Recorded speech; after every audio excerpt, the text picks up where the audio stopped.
जान सा बेशुमार बेशुमार चीफ तेरे जान सा बेशुमार बेशुमार। रहमान रहीम। जी तो अॼोको एहतजाज जो district bar association Nowshahr Feroz की तरफ़ां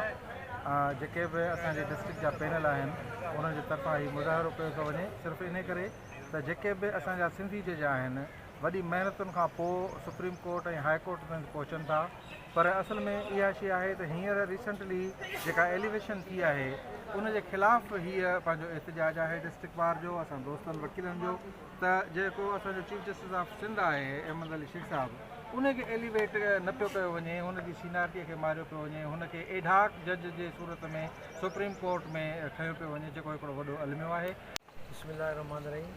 ही मटेरियली मां वारो सलूक आहे, छो जो ही असांजो सिंधी जज आहे, उन जे करे हिन खे मटेरियली मां वारो सलूक कयो थो वञे, जो 5 नंबर ते जजनि वारनि खे खयो थो वञे 2021 में, ऐं उनखां पोयां वरी 4 नंबर ते खयो थो वञे। इहो मटेरियली मां वारो सलूक जेको न थियणु खपे। असां चीफ जस्टिस ऑफ पाकिस्तान खे रिक्वेस्ट था कयूं, डिस्ट्रिक्ट बार जो प्रेसिडेंट आहियां, त इहो मटेरियली मां वारो सलूक न कयो।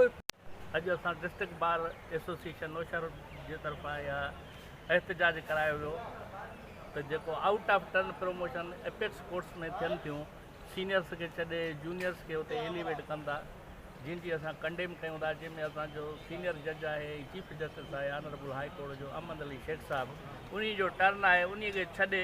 वरी 4 5 नंबर ते जेके आहिनि उनखां जूनियर्स उन्हनि खे खयो, जंहिंखे असां कंडेम कयूं था, ऐं अहिड़े एक्ट जे ख़िलाफ़ु अॼु असां एहतजाज कयूं।